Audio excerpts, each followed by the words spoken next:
15 months have elapsed since the Premier League, after a 4-year investigation, charged Man City with more than 100 breaches of its financial fair play rules, dating back over 15 years to 2009. Given that justice delayed is justice denied, it is abundantly clear that the Premier League is unwilling and unable to confront the financial and political clout of Man City's owners, the United Arab Emirates. It is also abundantly clear that the UAE's financial clout, through their international media investment company, is so extensive that the media have been muzzled in their criticism for fear of losing future investment or in subservience to existing investments. The UK government has been similarly constrained in its efforts to confront the financial and political clout of the UAE government in football, because football is the working man's game, and football supporters are believed to be willing to put up with any crap just to continue supporting their clubs. That is why it was up to the football supporters to put an end to the formation of the Super League.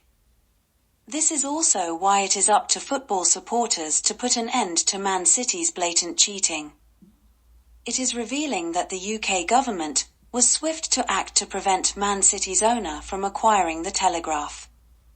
The Tory government clearly understood the dangers of one of their main media supporters being owned by a foreign government, but don't care much about the same UAE breaching FFP regulations to prop up Man City. How is it okay for the UAE to own Man City, but not the Telegraph? The Premier League had no issues with charging and sanctioning Leicester City, Everton, and Nottingham Forest for breaching their financial fair play regulations, even though those breaches are not glaringly obvious. However, in the case of Man City, where the breaches are glaringly obvious, the matter suddenly becomes more complicated and drawn out. The Premier League charged Leicester City with a single breach of the FFP in March this year, related to the 2022-23 season, when they were in the Premiership, but the Foxes have not received any sanctions because they are currently in the EFL. However, they could face sanctions on their return to the Premiership next season. Everton were first charged with a single breach of the FFP in March 2023, and were punished 8 months later in November. The Toffees faced a second charge in January 2024, and were punished 3 months later in April. Nottingham Forest were charged with one breach of the FFP in January this year and punished 2 months later in March. The speed with which the Premier League handled Leicester, Everton, and Forest contrasts sharply with their handling of Manchester City, who were charged with 115 breaches in February 2023. The efforts by many in the media to represent that the Man City case is more complicated than the others is balderdash, and symptomatic of the pervasive influence of the UAE. In any event, if we accept the complicated argument at face value, some charges must be simpler than others, and the swift administration of justice principle demands that the case moves forward with the simpler charges first. However, as we have shown in previous videos, the case against Man City is not as complicated as some UAE-friendly hacks like to claim.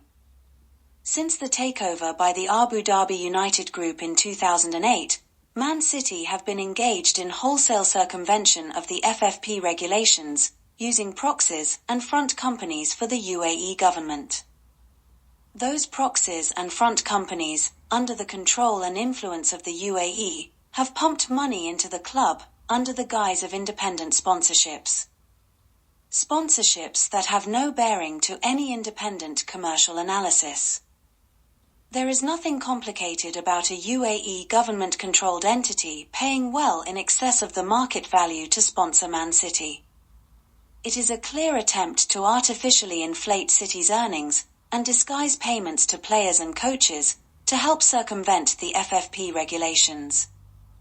All the faffing around by the Premier League and the UK government is about how to proceed against City without incurring the wrath of the UAE and the possible withdrawal of their investment in the country. So, just as it was with the Super League, it is down to football supporters to save football from greedy owners. Football's value as a television spectacle is dependent on supporters providing the backdrop, and without the supporters there is no spectacle. Consequently, football fans from all the other clubs in the Premiership need to boycott all Man City games. Without the fans to provide the atmosphere, there is no television spectacle. Therefore, the most effective way of kicking City out of all football leagues, including the Premiership, is for fans to stop attending all City games. Turning City into a pariah club will concentrate the minds of the Premier League and override any deference to the UAE.